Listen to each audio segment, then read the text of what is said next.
Consider supporting the work of Notes from an Aspiring Humanitarian by becoming a monthly patron. Your contributions will help keep the resource alive and support its mission. Visit patreon.com/NAHblog to learn more and make a contribution of $3, $5, $10, or $20 per month. Again, that's patreon.com/NAHblog. You can start or stop anytime. Thank you for listening.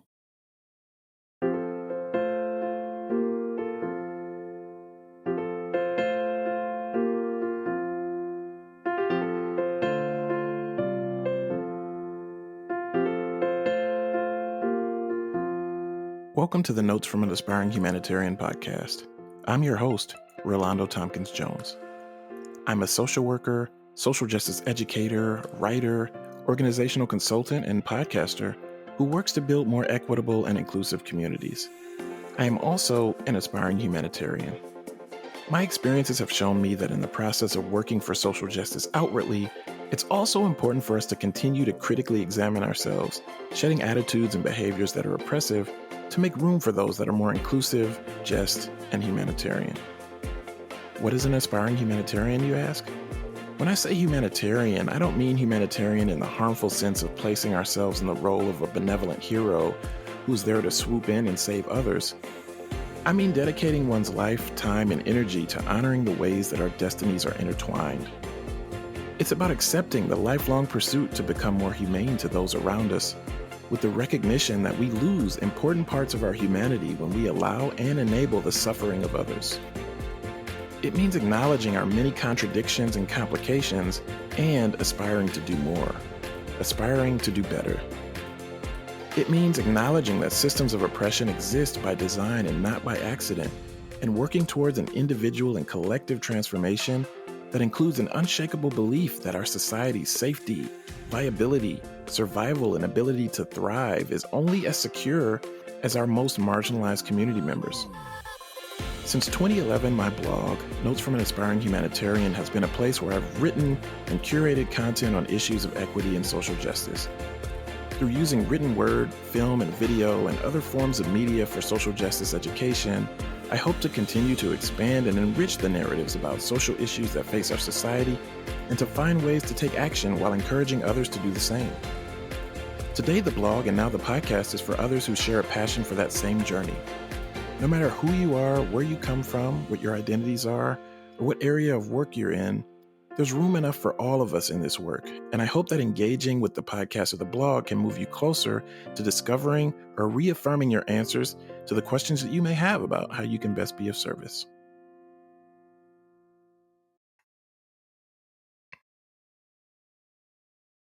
Thank you for choosing the Notes from an Aspiring Humanitarian podcast. I'm your host, Relando Thompkins-Jones. In this week's episode, I'm sharing a recording of an introductory talk on critical race theory that I did in April 2021 as the final talk of the Social Justice Speakers series at Bluegrass Community and Technical College, hosted by their Office of Diversity and Inclusion. A lot has happened since then, from increased pushback against Pulitzer Prize winning journalist Nikole Jones and her work creating the 1619 Project, to efforts which sadly have been successful in some states to effectively ban the teaching of critical race theory itself. These manifestations of white backlash prove the points made in critical race theory, and to state a quote I read recently, white privilege is the ability to pass laws that prevent everyone from learning history that makes white people feel uncomfortable. The work continues. In the talk, I touch on dominant narratives, the power of story and counter narratives, and basic tenets of critical race theory. Good afternoon, everybody. I hope you are doing well. I want to welcome everyone to our fifth and final event in the Spring 2021 Social Justice Speaker Series here at Bluegrass Community and Technical College. This spring, we have heard timely and critical messages, and most importantly, calls to action centering around the legacy of Dr. Martin Luther King, mental health in non-white communities, allyship for the LGBTQIA plus community, and the challenges and injustices faced by non-white individuals at the intersection of various genders and orientations. This afternoon, we have the great privilege of learning about critical race theory from Mr. Relando Thompkins-Jones. Since I first learned about Mr. Thompkins-Jones' vast and important contributions to social justice education, I have found myself immersed, frankly, in his writing and podcast. Mr. Tompkins-Jones has been a powerful voice to me as a fellow social justice educator. In listening to him, I have been challenged, held to account, and become more convicted in my work and my role as an educator and an ally. I'm excited today to introduce him and turn this event over to him. First, on behalf of everyone at BCTC, I want to give a big BCTC proud thanks to our Office of Diversity, Equity, and Inclusion for arranging these timely and critical discussions for our campus community. You all have done such an excellent job. I also want to thank Brandon Turnley, our interim CDO, who extended the opportunity to me to introduce Mr. Tompkins-Jones today. Now, at this time, it is finally my great honor to introduce Mr. Relando Thompkins-Jones. As I've listened to and read his work, I noticed that Mr. Tompkins-Jones frequently introduces himself as a social justice educator and an aspiring humanitarian. I certainly agree with those things, but I would like to add that Mr. Tompkins-Jones is a visionary. A visionary is someone who thinks about the future with intelligence or wisdom and who plans and works to achieve that goal, that vision. Mr. Tompkins-Jones self-describes as someone who desires to help those who are marginalized and who have unequal access and support, someone who desires to build equitable and inclusive communities. He is a visionary, and social justice education is the work that he has undertaken to realize that vision. As a proud product of Detroit, Mr. Tompkins-Jones went on to pursue his education at Oakland University and the University of Michigan. He has served as the Director of Social Justice Education within the Division of Inclusion and Equity at Grand Valley State University, also in Michigan. In that role, he oversaw social justice resources and programming, as well as facilitated educational opportunities. He worked with various college stakeholders to create a social justice education program for all stakeholders, including faculty, staff, administration, and students. Perhaps most importantly, at least in my opinion, Mr. Tompkins-Jones has promoted this vision from the lectern.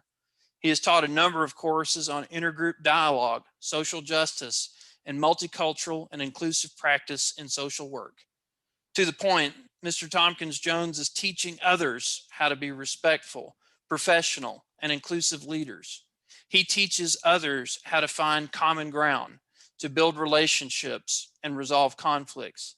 These are the tools that we all need to learn to use to tear down walls of inequity, injustice, and prejudice.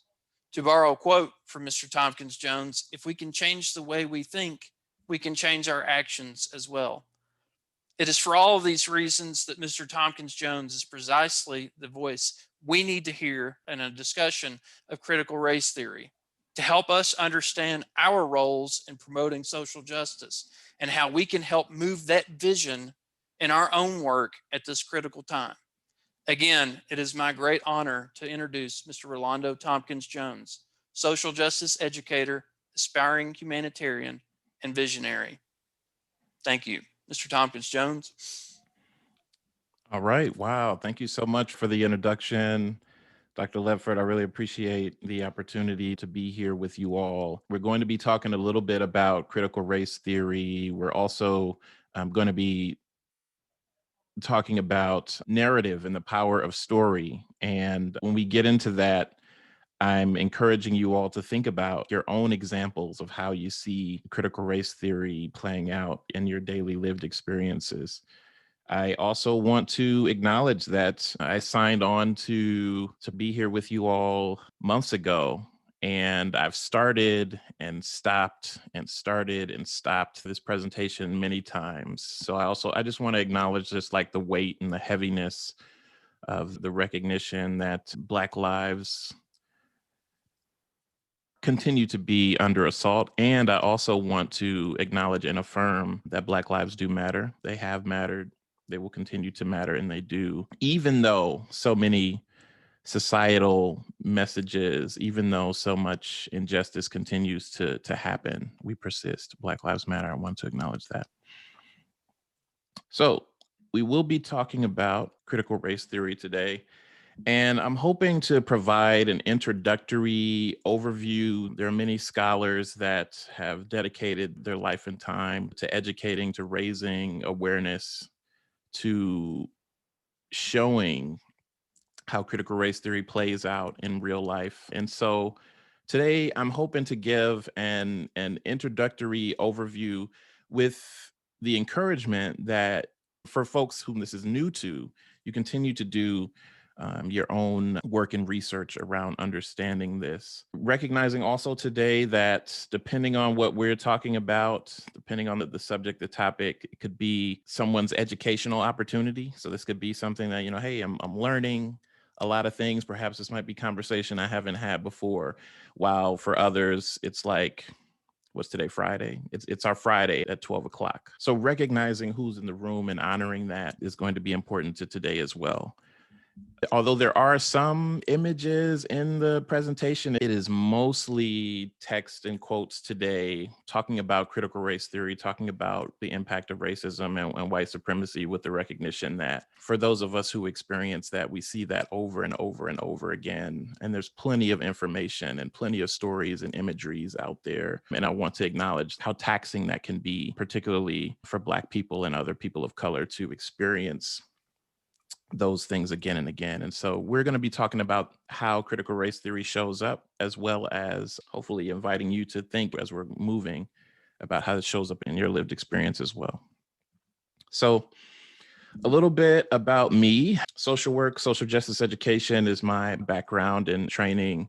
I grew up with a lot of experiences, particularly at the intersection of race and class, that communicated messages to me early on that if you're Black, you don't matter. If you're Black and you're poor, you definitely don't matter. And so not having a lot of opportunities to really process that. There were things that I saw in my lived experience, and messages didn't always come directly and as explicitly, but there are, disparities and resources, those types of things. A lot of anti-Black messages, a lot of things connecting professionalism to appearance that really valued Eurocentric standards and set whiteness as the norm.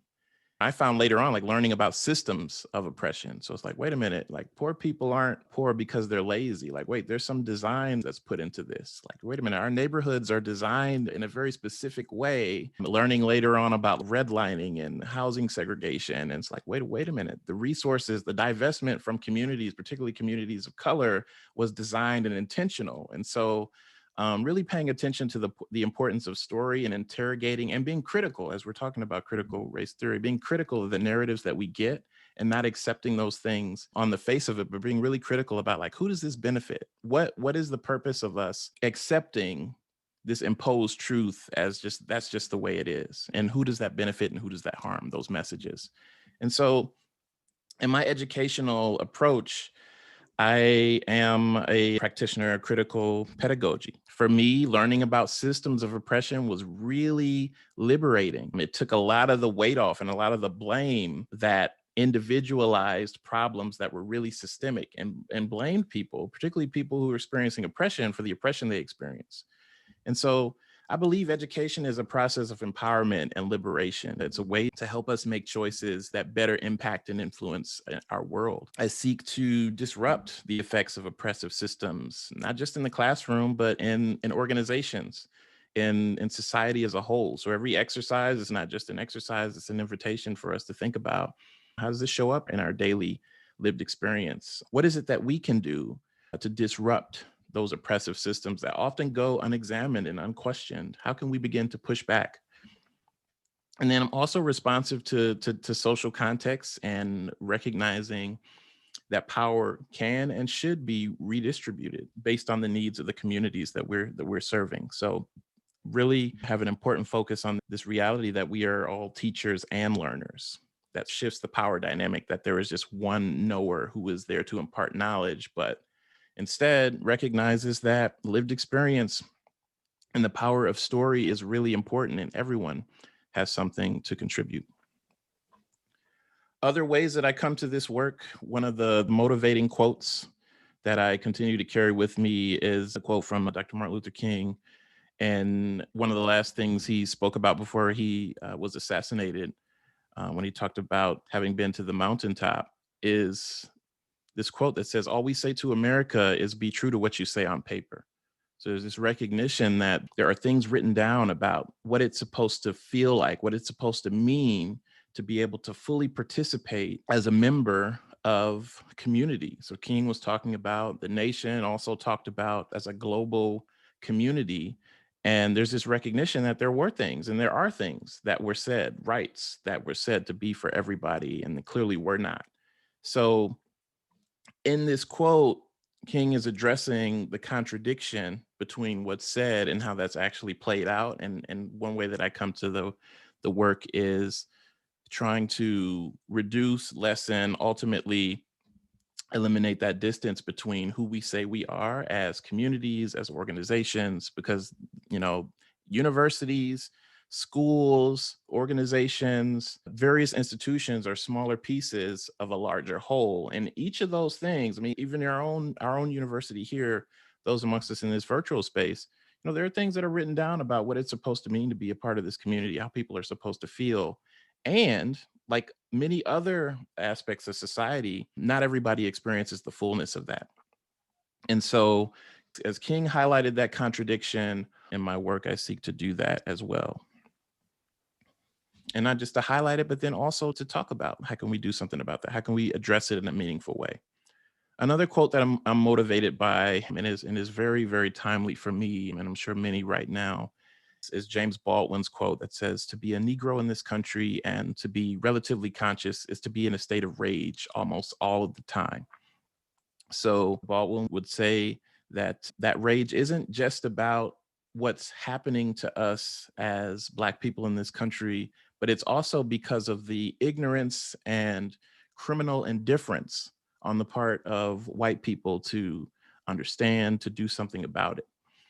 And he talked about that the work then is to channel that rage so that it does not destroy you. And so for me, social justice education, working towards social justice and collaboration with others, it's a way for me to channel the rage that I have so that it doesn't destroy me. And when I'm working with Black students, Black participants, other folks of color, my goal is to support and be supported and channeling that rage so that it does not consume us, so that it does not destroy us. And when I think about those privileged aspects of our identities, or I'm working with white participants, white students, white people in organizations, like, how are you criminally indifferent? How are you ignorant or criminally indifferent to the lived experiences, the plight, the oppression that people of color experience? And then thinking about our other identities that carry some privilege as well. Like, how are we ignorant and criminally indifferent? And how can we do something about that? How can we change that?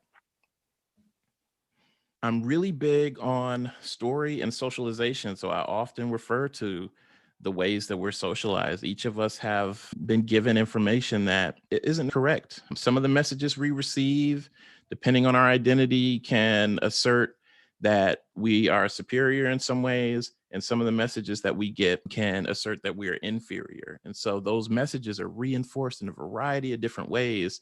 But there are also opportunities to interrupt them. And so when I'm saying I believe education can be a process for empowerment and liberation, it's really about recognizing we've learned some things that are incorrect.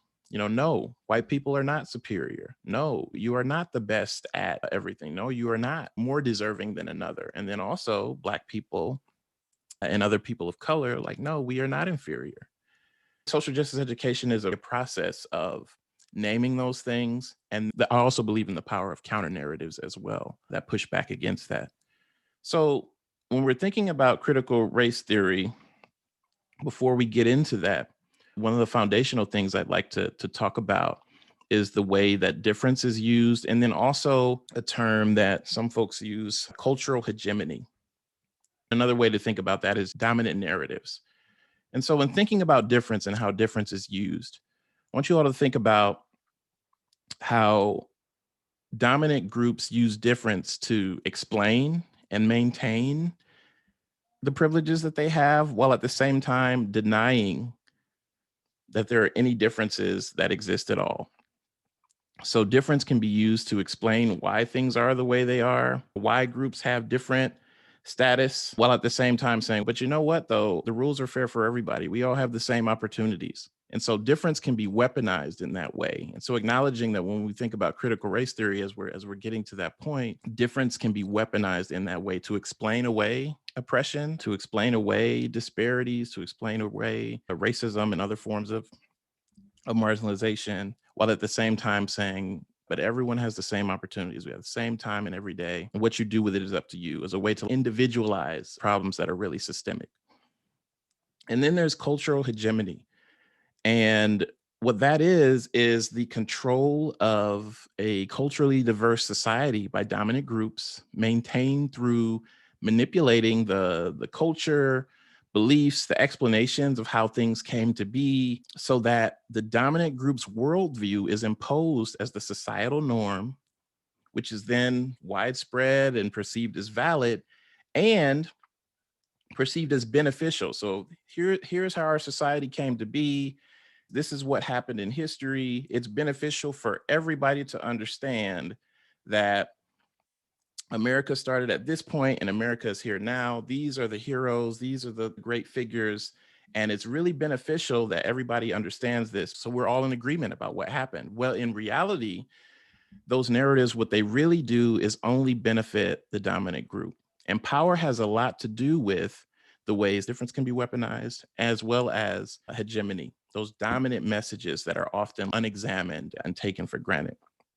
So here are some examples thinking about cultural hegemony, like control of the messaging around how things came to be in ways that are asserted to be beneficial for everybody. And, sometimes people are even tested on this information when we think about education and that sort of thing. So we can't talk about hegemony without talking about power. One example. It's a page out of a textbook. The title of the page says, "Moving Out." And the caption below says, "When the European settlers arrived, they needed land to live on. The First Nations peoples agreed to move to different areas to make room for the new settlements." So think about the way in which that story is told. The First Nations people agreed to move to different areas to make room for the new settlements. Now, I'm hoping that many of us know that this is not an accurate depiction of what actually happened when we think about displacement, when we think about genocide, colonization, when we think about the ways in which the people who were here first were treated, and historically, and then the legacy of that, the ways that continues. Thinking about cultural hegemony, the messages, the storytelling, it has a lot to do with power. So now it's in a textbook. Now kids are learning these things. And when I think about things like standardized testing, sometimes folks are tested on this kind of information. It's beneficial that you know that this is how the country came to be. This is the early history. This is what happened. What's the impact? I'm asking you to think about, what's the impact of internalizing this message saying that First Nations people agreed to move as opposed to what actually happened, right? It's a way that benefits the dominant group. And in this instance, it benefits whiteness, it benefits white people in that history, that storytelling. No violence, then, no, they agreed to move. Another quote: "The Indians are so naive and so free with their possessions that no one who has not witnessed them would believe it. When you ask for something they have, they never say no. To the contrary, they offer to share with anyone. They would make fine servants. With 50 men, we could subjugate them and make them do whatever we want."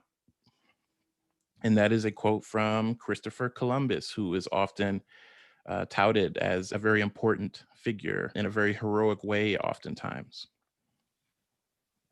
Here's another quote. And so this is just paying attention. And I want you to think about your own educational experience too, in terms of, have you heard these types of quotes before? And then if not, just think about why that might be. What's the reasoning behind that?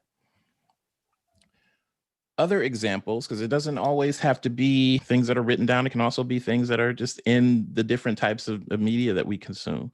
So this is a children's workbook here for helping with practicing learning how to write. And you see happy and proud. And then you see sad and angry here. The more positive attributes are under the folks in the picture that have the lighter skin. I would even say white skin. And over here, sad, angry, that pop balloon, and angry are attributed to the children in the illustration that have brown skin and can be read as Black children or children of color. And so just thinking about like the subtle ways that the anti-Blackness, like the subtle ways it's incorporated into the things that we do, which is connected to critical race theory as well. Over here is just a caption from a map. It says the Atlantic slave trade between the 1500s and 1800s brought millions of workers from Africa to the southern United States to work on agricultural plantations. So the power to reframe and the power to change the language in a way that, again, is asserted that it's supposed to be beneficial for everyone, but in reality, it really serves to only benefit whiteness and white people here. Another quote, I advance, therefore, as a suspicion only that the Blacks, whether originally a distinct race or made distinct by time and circumstances, are inferior to the whites of both body and mind.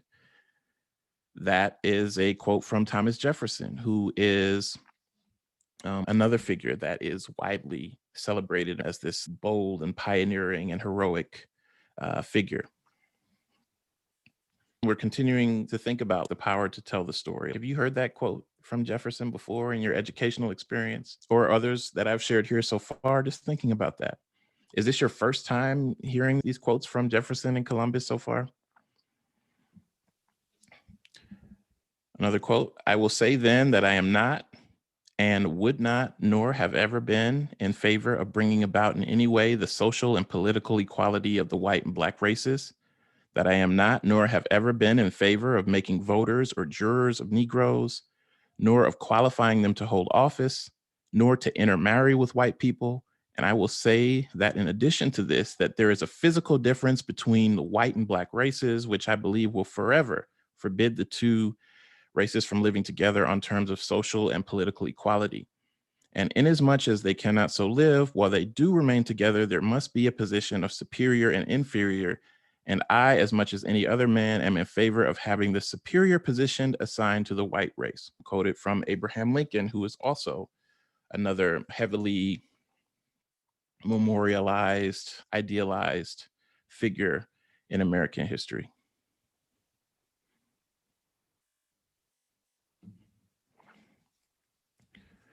So critical race theory acknowledges historical erasure. And erasure is really about not knowing the true history of racism and white supremacy in the country. You know, just thinking about your own experiences that I've been asking before as we're continuing to move here, how much are you affected by erasure when it comes to understanding issues of race and racism? Thinking about your K through 12 educational experience, what have you learned in terms of American history? What have you learned in terms of the contributions of people of color in society? What have your neighborhoods looked like? What do your friend groups look like? What do your leadership team, your organizations look like? And how are we able to connect a through line between the past and the present when it comes to this erasure? Thinking about hegemony, the control of the narrative, being able to control that, there are things that go into that, including power. So this belief in superiority. So in order for these dominant messages to persist, there has to be the belief in superiority, whiteness and lighter skin being seen as the standard. Folks who have English as their first language, that being heavily valued in our society as opposed to folks for whom English is not their first language. All these subtle messages and the way they're reinforced, not just in television, movies, things that we consume, but then also patterns. Think about education, healthcare, a variety of other things. But there's this belief in superiority. One of the things that I do think about sometimes when I listen to folks talk about what's the good part of town, whether I'm local or whether I'm traveling, what are good school districts? What does that mean? And usually when I'm hearing that, good parts of town, mostly coincide with areas that are mostly white, similar as school districts. And so this belief in superiority, that whiteness is superior, it's desirable. And then coming with that is the belief in the inferiority of others, dark skin not being valued. Again, folks for whom English isn't their first language, not being valued, and lived experience in a variety of other areas too. And not only that, but then the power to impose those standards. So belief that a group is superior, accompanied by, if a group is superior, then other groups must be inferior. And then the power to impose those standards that comes with being able to push those dominant narratives in ways that the society then can support those dominant narratives. So when I talked about some of the experiences that I remember having really young, I remember I used to run track in high school, and I can remember starting from the community that I lived in, and I would run down this particular intersection that I have in my mind right now. The further away I would run from where I grew up, I would notice that the landscape would change. So the houses would get bigger, manicured lawns, less potholes, that sort of thing, 2-3 car garages, lots of greenery, different resources in the community. But since I didn't live there, I would have to turn back. And so there was something for me about running away from the community that I was in and seeing that increase, and then having to turn back around and seeing the landscape change. And I'm combining that with messages about socioeconomic status, about race, that literally blame people for the oppression that they experienced, for the divestment from their communities that they experienced. And so the power to impose those standards is a very real thing. Thinking about the history of redlining, housing segregation, I also think about when it comes to things like professionalism, and particularly in this moment, I'm thinking of my own lived experiences, but this idea that wearing my hair locked is unprofessional, narratives that say you're not going to get a job like that, that's not professional. These messages that, so I was speaking to my own experience, I received, rooted in anti-Blackness, rooted in white supremacy, and some places can still, in many states, I know some states have been passing bills where you can't discriminate against folks based on their hair, but in many places that's not yet a reality. And so this idea that we are the standard, and if you are going to be with us, work with us, you will have to deny, you will have to erase some part of yourself in order to do that. So the power to impose standards. I'm sharing just a couple of examples in my own lived experience. I'm hoping that you all are also thinking about how that power to impose standards plays out in your life as well. And then it manifests in institutions. Another way to reinforce the message, think about how racial disparities play out in education and healthcare and economics in a variety of different ways. On the surface of that, it can be really easy, again, to blame people for the marginalization. You can see that pattern and say, look, it's your fault. So critical race theory really interrupts that and really interrogates that.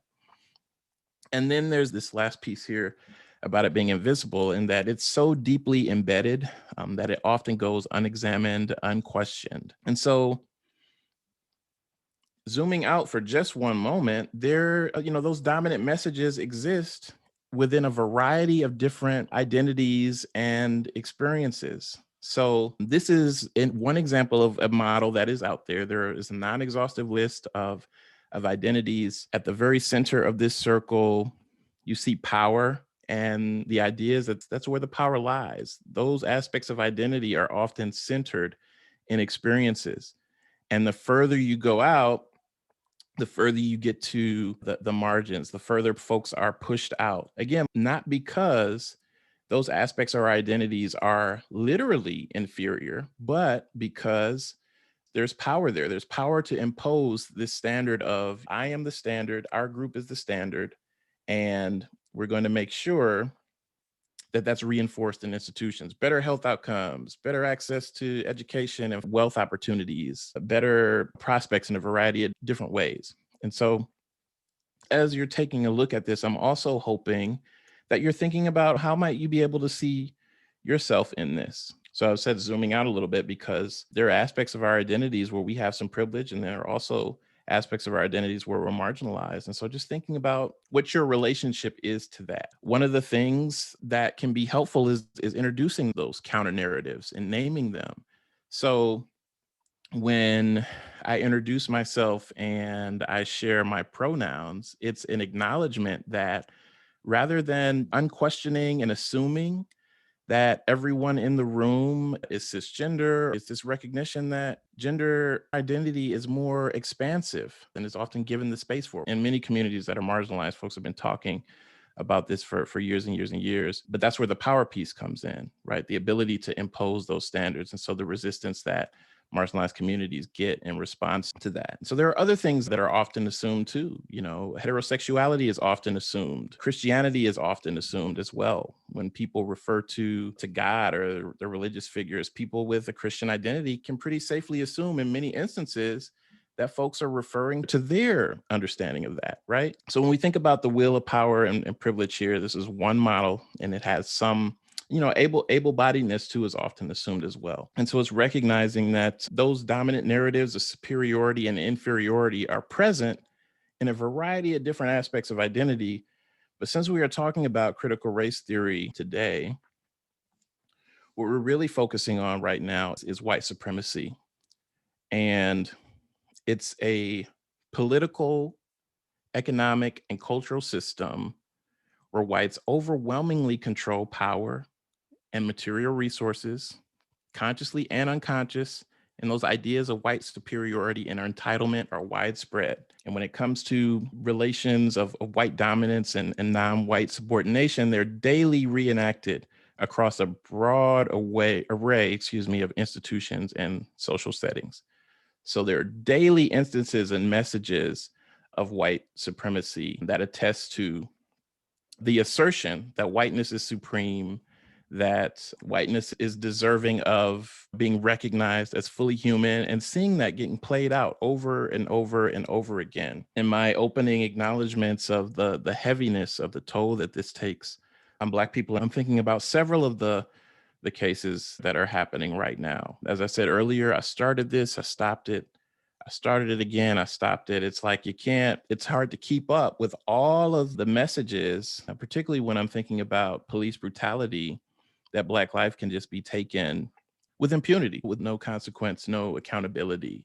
And so seeing that being played out over and over and over again, seeing how Black victims who are murdered are not humanized in the ways that white murderers, white mass shooters are humanized. This recognition that if something were to happen to me, it would be on the folks that I love and care about to prove why I deserve to survive that encounter, and seeing that played out again and again and again and again. Looking into Black victims' past history to try to justify their murders, when seeing white murderers, looking into their backstory and thinking about the potential. Where did they go wrong in their individual path, right? It's a deviation from the norm. What went wrong with this person?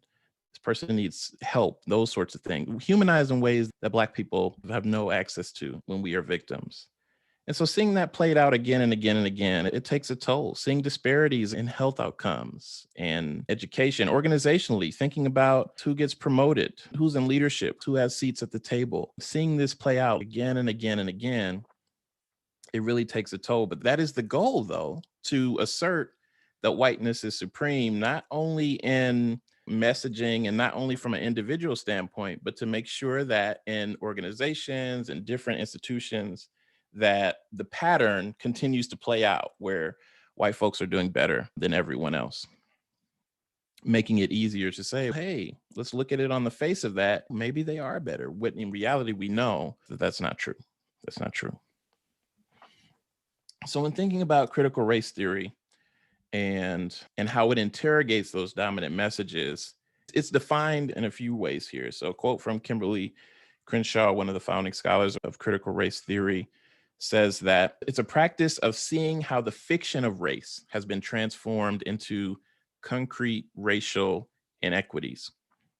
The idea of race is a social construction, yes, but it has some very real consequences. So Crenshaw called it an approach to grappling with a history of white supremacy that rejects this belief that what's in the past is in the past and that the laws and systems that grow from the past are disconnected from it. There's a through line between what happens in the past and what's happening, what we're experiencing and witnessing even today in this moment. John Powell said, what critical race theory has done is to lift up the racial gaze of America. It doesn't stay within law, although it started in looking at examining like white supremacy in the law and understanding how that shows up. It basically says, look critically at any text or perspective and try to understand different perspectives that are sometimes drowned out. It examines how institutional racism manifests in structures. I've named at least a few of these so far, and thinking about environmental racism as well. What communities are deemed expendable when it comes to allowing environmental disasters to take place? Lots of things happen in communities of color that would not be allowed in communities that are white. And with the legal system undergirding all of these practices. So there are tenets to critical race theory, and one of them is that racism is a normal part of American life.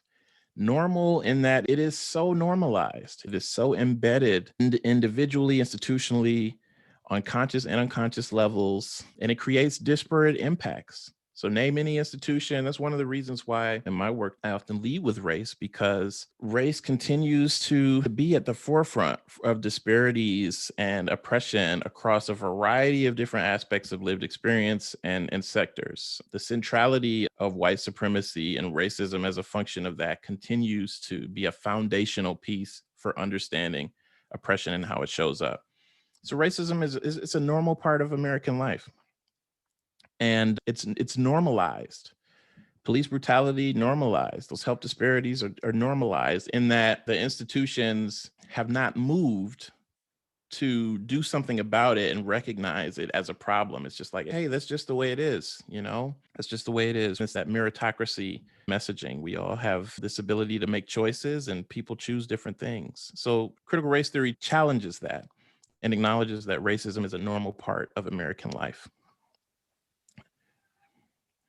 It challenges and rejects those dominant narratives and ideology, and it reveals how they're really just there to justify oppression.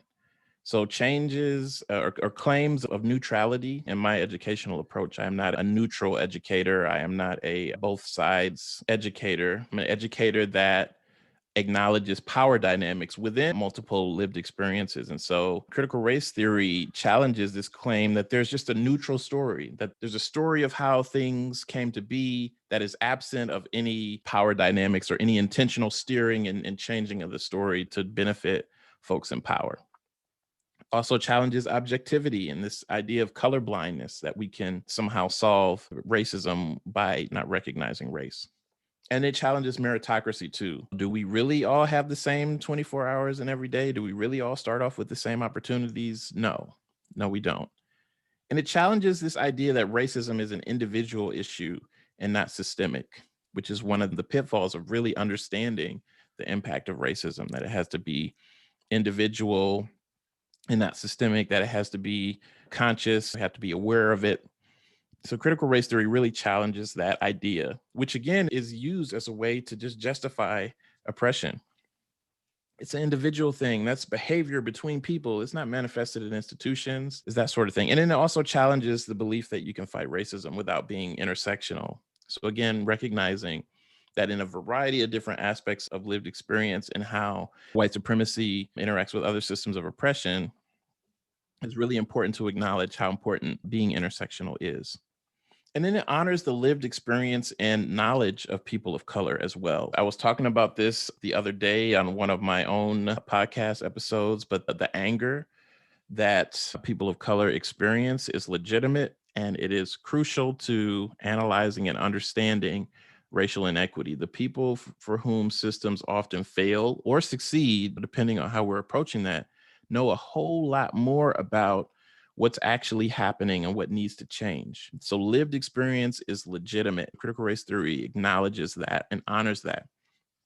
It challenges cultural deficit models that vilify people of color for not mimicking standards of whiteness. It challenges deficit thinking, and then the gaslighting that comes with addressing whiteness. So instead of being met with those responses of, did that really happen, or having to do what I've heard, at least along my journey, called racial calculus, of having to examine and do all these different thought equations in your head. Did I just experience what I experienced? Did that just happen? Did that person really do that? Did I really not get that promotion? Do I really see that all the folks who are depicted here in my educational experience are like, I'm not seeing those contributions, even though they're there. So instead of having your reality questioned, critical race theory acknowledges that, nope, what you're experiencing and you're feeling is real as a person of color, and you have a grasp of how how society actually is.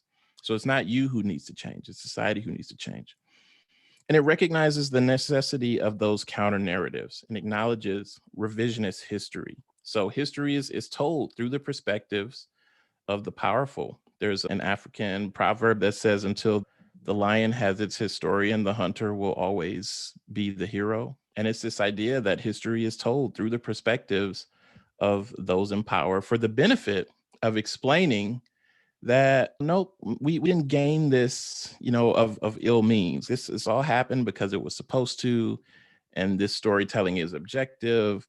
We're not biased in any way, and you should accept that. So critical race theory acknowledges that history has been and continues to be revised, and it replaces those comfortable, more palliative narratives with accuracy. Listening to the voices of people who experience the other side of, I believe, what Professor Eddie Glaude would say, the myths and the legends about America. There was a clip that's out there in which he said something to the effect of, I'm a part of a tradition that didn't buy into the myths because we bore the brunt of them. So this story about America being this prosperous, free place, recognizing that within that public story, people of color have experienced a very different history. And so critical race theory seeks to replace those comfortable narratives that often go unquestioned and unexamined. And again, I'm going to continue to point to the educational inequity that folks are tested on this false information in many instances, and replaces those narratives with accuracy. Lastly, critical race theory recognizes interest convergence. So it's found in this premise that people of color's interest in achieving racial equity advances to the degree that those interests converge with those of white people. It asserts that racism persists and those advances have progressed slowly because of insufficient interest convergence of the white power structure. And rather than responding to a way that supports racial inequity, if we look at the long arc of history, often advancements that move towards racial equity were met from whiteness with violence, responded to by whiteness through violence on communities of color. We can draw a historical through line through the taking of the Capitol in January 6th through events in past history where there was some movement. The idea, the thought that people of color could have more influence, more access, is often met with violence if we look historically. And so this aspect of critical race theory is also very important to recognize and to name too. And so it presents an opportunity to think about, particularly for white people, what are you doing? What are you doing to advance racial equity? What are you doing to interrupt whiteness? What are you doing? Because the system cannot fail those that it was designed to protect. So do you value justice more than privilege? It's a question that is very important, particularly for white people to answer on an individual level, but then also institutionally with the influence that you have. In closing here, I'm going to just share a few things, a couple of quotes from some friends of mine at the National Equity Project. They do work around liberatory design. I spent some time with some of them a couple of years ago, I think at this point, participating in a liberatory design workshop, learning a little bit more about it. And one of the premises is history is a series of design decisions. So all systems produce what they are designed to produce. So it's like there aren't any accidents here. If you see disparities, if you're uncomfortable in this instance, we're talking about critical race theory. If you're uncomfortable as a person of color in your organizational or work environment, it is because that environment was designed to produce that outcome. And so with no intervention, with no acknowledgement that That discomfort, that marginalization you experience is by design, that allows white supremacy to go unquestioned. And when I say that allows white supremacy to go unquestioned, I'm not saying, particularly for folks of color who are listening, that it's on you to do that. And then if you're still feeling uncomfortable, that you have somehow allowed that. I mean, in talking about the overarching messages and the way white supremacy is reinforced, it is often unquestioned and unexamined. And so this is an invitation to recognize history and think about, from voting to education to a variety of different things. Looking across history, it's a series of design decisions. All systems are designed to produce what they're designed to produce. And there aren't any accidents here. Everything is by design. And we're all designers too. So this is a recognition and an ask for those of you who are listening to think about your spheres of influence, to think about the ways you see design and the different aspects of your lived experience, the different aspects of the work that you're doing, and how can we work to disrupt that, work to design something different. Wow. Thank you so much for your powerful and thought-provoking words. I think I speak for us all that you have an important and forceful voice, and that you've challenged us, held us to account, and help us better to understand our roles in promoting social justice. Again, you are a visionary, and I appreciate the important work that you do on behalf of that vision. And to answer the questions that you asked about what I value and what I will do with this information, you've made me uncomfortable. And I thank you for that. Your words have convicted and rejuvenated me as an educator and an ally. And I thank you for that.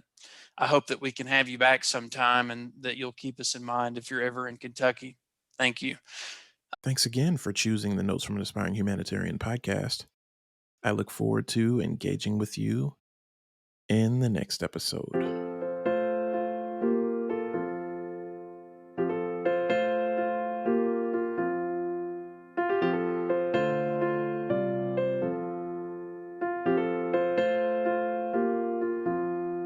Thank you for listening.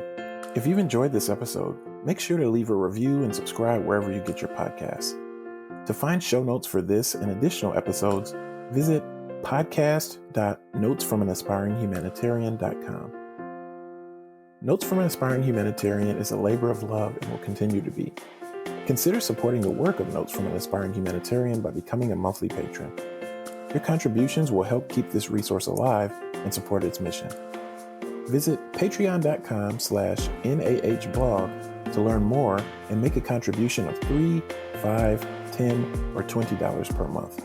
Again, that's patreon.com/NAHblog. You can start or stop anytime. Thank you for joining me this week. Take care.